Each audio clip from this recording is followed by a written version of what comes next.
त मुतासिर नौजवान सां तस्लील वारे केस में DHO ठट्टो जी सरकारी गाड़ी इस्तेमाल करण जो बि इंकशाफ थियो आहे। ठट्टो पुलिस जो चवणु आहे त जांच जो दाइरो वधाए केस में वधीक कलम शामिल करे छॾिया आहिनि।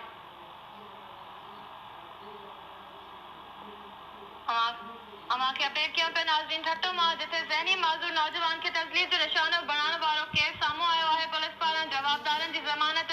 रद्द करण जी इस्तदा कई वई आहे।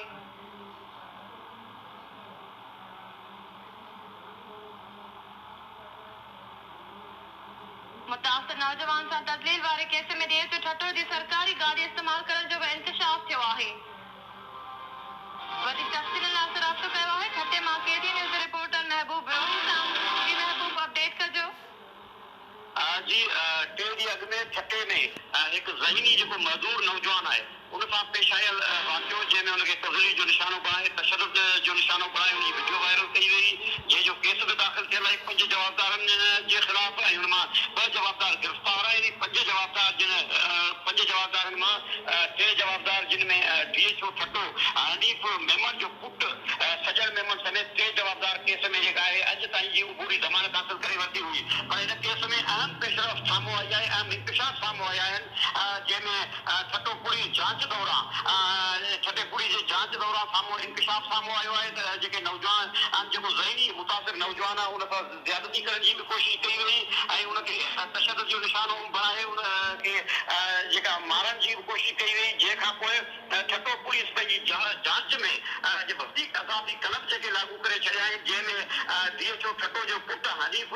मेमन उन ते जेको केस में ॼाणायो वियो आहे त उन नौजवान जेका मुतासिर नौजवान उन सां ज़्यादती करण जी कोशिशि कई आहे ऐं ॿियनि जवाबदारनि सां हमसला थी हिकु सरकारी नंबर प्लेट लॻल गाॾी खे बि वारदात में इस्तेमालु कयो आहे ऐं मुतासिर नौजवान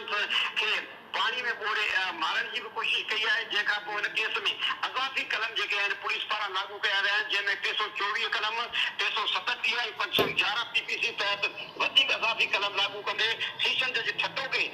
जांच ऑफिसर इस्तदा कई आहे त जवाबदार जेके 3 जेके आहे ज़मानत ते आहिनि उन 3 जवाबदारनि जी जेका आहे ज़मानत जंहिंमें DHO जो पुटु आहे सजल मेमन ऐं हुनजा साथी आहिनि मुर्तज़ा खुश्क ऐं आमर मेमन जेके अॼु ताईं जी जेका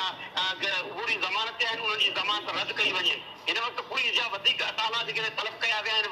पुलिस जी वॾी गफ़री जेका सेशन कोर्ट जे चौतरफ़ बीठल आहे ऐं इहो अॼु इम्कानी तौर ते जेकॾहिं जवाबदार अचनि था उनजी ज़मानत रद्द थी थिए रद्द थियण जी सूरत में उन्हनि खे गिरफ़्तार करण लाइ पूरी समूरी तयारी करे वरितियूं आहिनि पर हिन वक़्त ताईं जेके 3 जवाबदार जेके पूरी ज़मानत ते आहिनि उहे अदालत न पहुची सघिया आहिनि। पुलिस उते मौजूदु आहे जिते मुतासिर नौजवान जा वारस तोड़े संदन वकील अदालत में मौजूदु आहिनि। जी महबूब रोही अपडेट करण लाइ मुंहिंजी वॾी महिरबानी।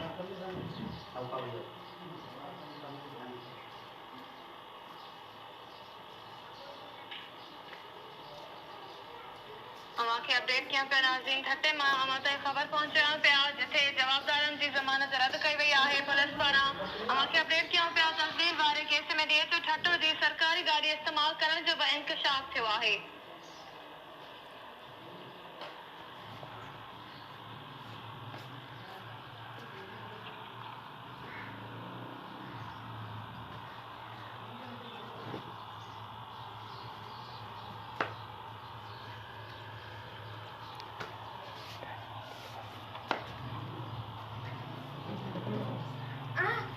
अवां खे अपडेट कयूं पिया पुलिस जो चवणु आहे त जांच जो दाइरो वधाए केस में वधीक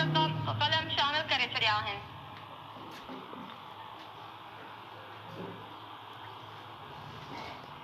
बुलेटिन में ॿी अहम ख़बर शामिल कंदा